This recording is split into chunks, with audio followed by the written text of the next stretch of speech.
안녕하세요. 코인우먼입니다. 오늘은 2023년 3월 25일 토요일입니다. 구독과 좋아요, 알림 설정 정중히 부탁드리며 오늘 영상 시작하겠습니다. 올 1월경에 대표로 부임했던 모니카 롱 리플랩스 대표 잘 아실 겁니다.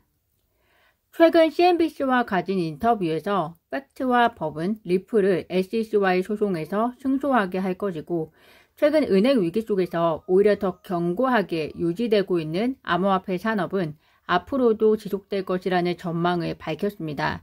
대표로 부임하고 나서 리플과 SEC 소송에 대해서 인터뷰를 통해서 공식적으로 의견을 밝힌 것이 이번이 거의 처음이지 않을까 생각이 드는데요.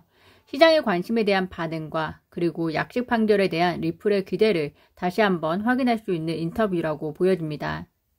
이 가운데 제임스 필란 변호사가 공유한 내용에 의하면 최근 리플이 SEC의 공정고지 위반을 뒷받침하기 위해서 법원에 제출한 두 건의 판결 내용에 대해서 반박하는 입장을 밝혔다는 소식입니다. SEC는 어제 브리핑에서 두 결정 모두 리플의 공정한 고지 방어를 지지하지 않으며 판사가 SEC의 약식 판결 신청을 거부할 근거를 전혀 제공하지 않는다고 밝혔는데요. 두 사건의 내용은 모두 코인우먼 채널에서 간단하게 소개를 해드렸었습니다. 하나는 미국 기업 비트너에 대한 판결 내용이고요. 대법원이 SEC가 해외은행 계좌로 사업을 한 비트너에게 사전에 명확한 고지가 없었기 때문에 벌금을 강제할 수 없다라고 판결한 사건이고요.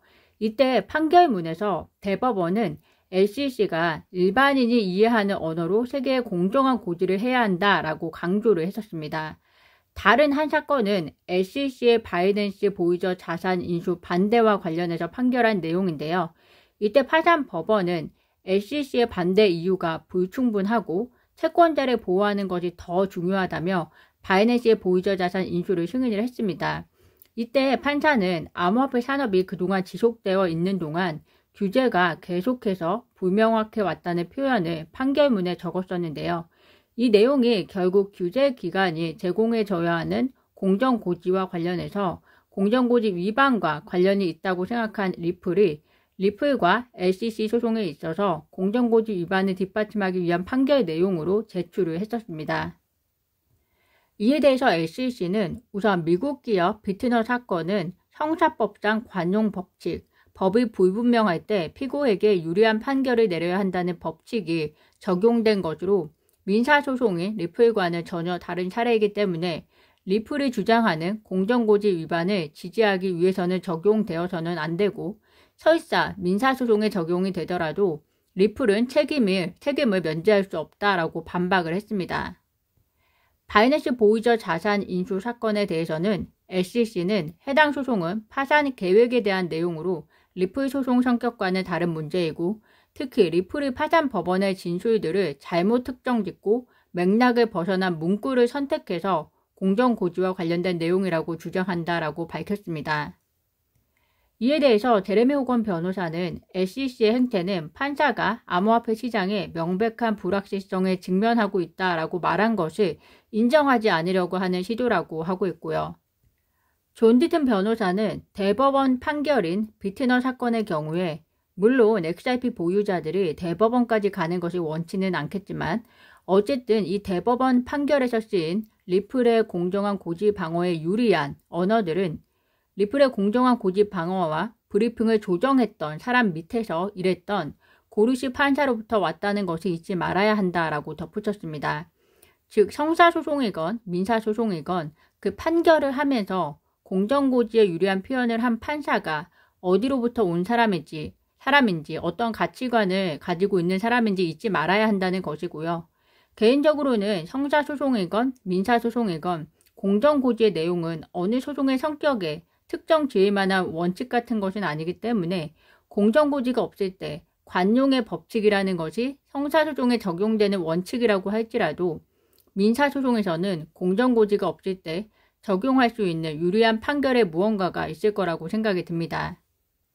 리플과 SEC 소송, 만약 리플이 승소하게 되면 어떤 이점이 있을까요? 구독자분들께서는 다 한 번쯤 생각해 보셨겠지만 관련해서 정리한 기사가 있어 간단하게 공유해 드리면요.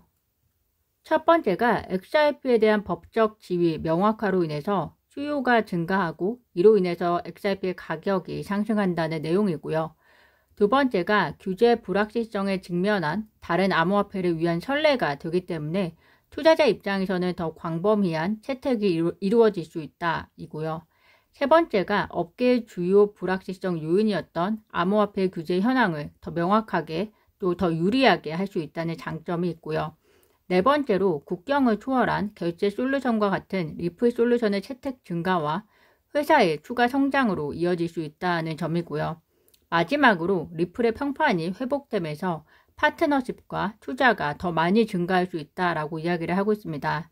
승소가 단지 리플 XRP 가격에 국한이 되어 있었다면 아마 투자자분들도 단타 형식의 투자에 매달리셨지 이렇게까지 오랫동안 홀드하면서 기다리지 못했을 것 같은데요. 그럼에도 불구하고 소송이 너무 오래 지연되다 보면 사람이라면 지치기 마련이고 그렇게 되면 내가 왜 이 암호화폐를 선택하고 보유하고 있는지 가끔 마음이 흔들릴 때도 있을 것 같습니다.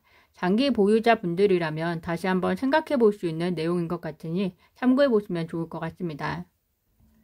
블룸버그에 따르면 나스닥이 기관 대상 암호화폐 커스터디 서비스를 올해 2분기 이내에 출시할 계획이라고 밝혔습니다. 커스터디 서비스는 해외 투자자들이 채권이나 주식을 거래할 때 금융자산을 대신 보관해주거나 관리해주거나 대행해주는 서비스를 말하는 것이고요. 암호화폐에 적용하면 암호화폐라는 자산을 대신 보관하거나 관리해주거나 대행해주는 서비스라고 생각하시면 될 것 같습니다.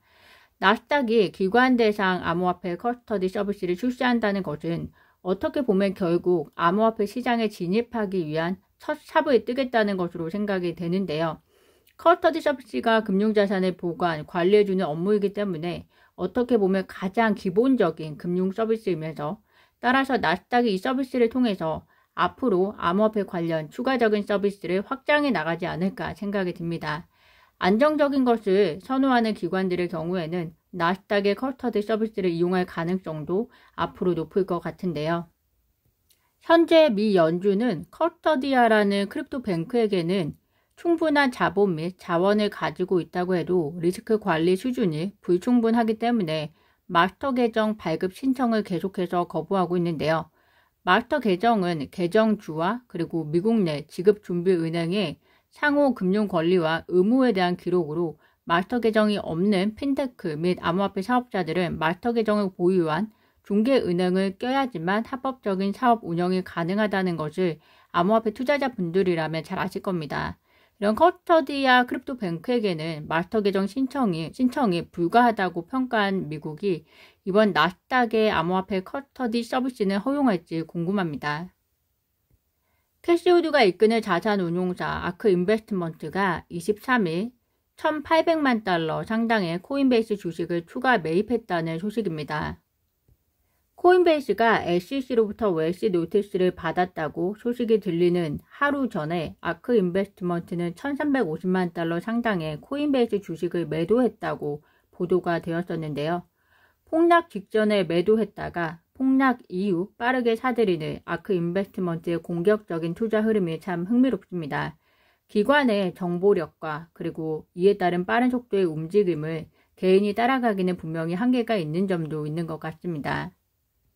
오늘 제가 준비한 소식은 여기까지입니다. 오늘도 영상 시청 진심으로 감사드리고요. 구독과 좋아요, 알림 설정은 코인우먼에게 큰 힘이 됩니다. 감사합니다.